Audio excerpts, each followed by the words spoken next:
ವಿಧಾನಸೌಧದಲ್ಲಿ ಮಹದಾಯಿ ಹೋರಾಟಗಾರಿದ್ದಾರೆ, ಬೆಳಗಾವಿ ಹೋರಾಟಗಾರಿದ್ದಾರೆ, ಹೈದರಾಬಾದ್ ಕರ್ನಾಟಕದ ಹೋರಾಟಗಾರ. ಯಾರನ್ನು ನೀವು ಕರೆದೆ ಅಶೋಕ್, ಡಿ.ಕೆ. ಶಿವಕುಮಾರ್ ಮತ್ತು JDS ನೀವು 3 ಜನನ್ನ ಸರಿ ಇಲ್ಲ. ಆ ಒಂದು ವಿರೋಧ ಪಕ್ಷ ಸಭೆಗೆ ಈ ನಾಡಿನ ಜನತೆ ಖಂಡಿತವಾಗಿ ನಾವು ಒಪ್ಪೋದಿಲ್ಲ. ಅದನ್ನು ನಾವು ವಿರೋಧ ಮಾಡ್ತೀವಿ. ಯಾವುದೇ ಕಾರಣಕ್ಕೂ ನಿಮ್ಮ ಈ ನಾಟಕೀಯ ವಿರೋಧ ಪಕ್ಷ ಇದೊಂಥರ ಅವಿವೇಕದ ವಿರೋಧ ಪಕ್ಷದ ನಡೆಯನ್ನ ಒಪ್ಪೋದಿಲ್ಲ. ನೀವು ಮುಖ್ಯಮಂತ್ರಿಗಳಾದವರು ಬಹಳ ಗಂಭೀರ, ಹೊರಗಿನೋಡು ಕರಿಬಾರ್ದು. ಅವ್ರು ಗಲಾಟೆ ಮಾಡಿಬಿಡ್ತಾರೆ, ಕೂಗಾಡ್ತಾರೆ. ಯಾಕೆ ಅವ್ರಿಗೆ ಕರಿಬೇಕು?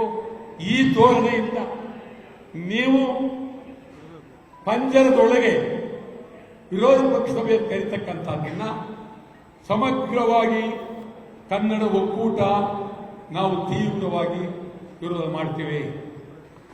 ಮತ್ತು ವಿಜಯ್ ಬರೋ ದಿವಸ ಆವತ್ತು ನಮ್ಮನ್ನು ಕರೆದಿಲ್ಲ.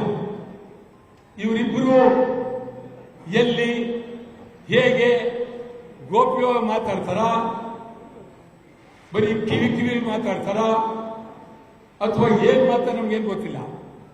ಅದಕ್ಕೂ ನಮ್ಮನ್ನು ಕರೆದಿಲ್ಲ. ನಾ ಹೇಳ್ತಾ ಇದ್ದೀವಿ, ಇವತ್ತು ಇಡೀ ನಮ್ಮ ಒಕ್ಕೂಟದ ಎಲ್ಲರೂ, ಇಡೀ ಕರ್ನಾಟಕದ ಜನ, ತಮಿಳುನಾಡು ಮುಖ್ಯಮಂತ್ರಿ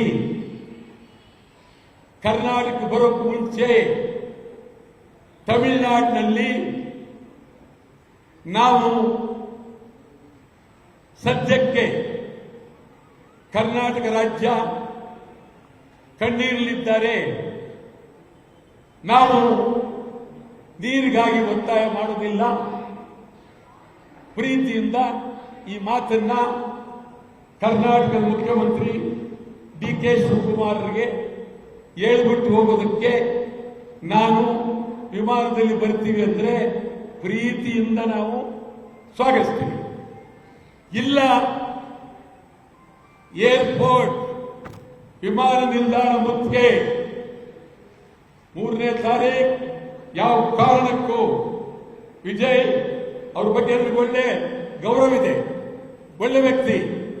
ಆದರೆ ಈ ವಿಚಾರದಲ್ಲಿ ಬರೋದಾದರೆ ನೀರು ಬೇಡ ಅಂತ ಹೇಳಿ ತಮಿಳುನಾಡಿನಲ್ಲಿ ತೀರ್ಮಾನ ಮಾಡಿ ಕರ್ನಾಟಕ ಬರಲಿ, ನಮ್ದೇರೆ ಬೆತ್ತಿಲ್ಲ. ಏನೂ ಇಲ್ಲದೆ ನಾವಿಲ್ಲಿ ನೋವಿನಲ್ಲಿರುವಾಗ, ಸಮಾಧಿಯ ಮುಂದೆ ಅಳ್ತಾ ಇರುವಾಗ ಏನ್ ಬರೋದು? ನೀವು ಬರಬೇಡಿ. ಬರೋದಾದ್ರೆ ನೀವು ತೀರ್ಮಾನ ಮಾಡಿ ನಮಗೆ ನೀವು ತೊಂದರೆಲಿದ್ದಿರಲಿ, ನಾವು ನೀರು ಬಿಡೋದು ಬೇಕಾಗಿಲ್ಲ, ಮುಂದೆ ನೀವು ಬಿಡೋರಿ. ಇದೇ ರೀತಿ ಇನ್ನು ಮುಂದೆ ಮಾತುಕತೆನೇ ಆಡ್ಕೊಂಡು ಹೋಗೋಣ ಅಂತ ತೀರ್ಮಾನ ಬಂದ್ರೆ ವಿಜಯ್ ನಿಜವಾಗ್ಲೂ ಇದೊಂದು ಆದರ್ಶ ಆಗುತ್ತೆ. ಅದನ್ನು ಬಿಟ್ಟು ಏನೂ ಮಾತಾಡದೆ ಬೆಂಗಳೂರಿಗೆ ಬರೋದಾದ್ರೆ ಬೇಕಾಗಿಲ್ಲ, ನಿಮ್ಮ ಬರುವಿಕೆ ಬೇಕಾಗಿಲ್ಲ. ಇಡೀ ಸಮಗ್ರ ನಾಡಿನ ಕರ್ನಾಟಕದ ಸಮಗ್ರ ಕನ್ನಡಿಗರು ಕೆಂಪೇಗೌಡ ವಿಮಾನ ನಿಲ್ದಾಣವನ್ನ ಮುತ್ತಿಗೆ ಹಾಕ್ತೀವಿ. ಇದು ಭದ್ರ ಎಚ್ಚರಿಕೆ ಕೊಡ್ತಾ ಇದ್ವಿ.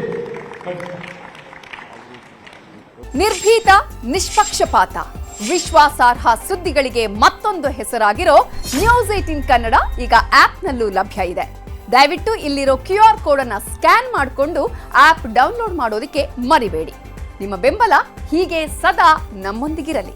ಧನ್ಯವಾದ.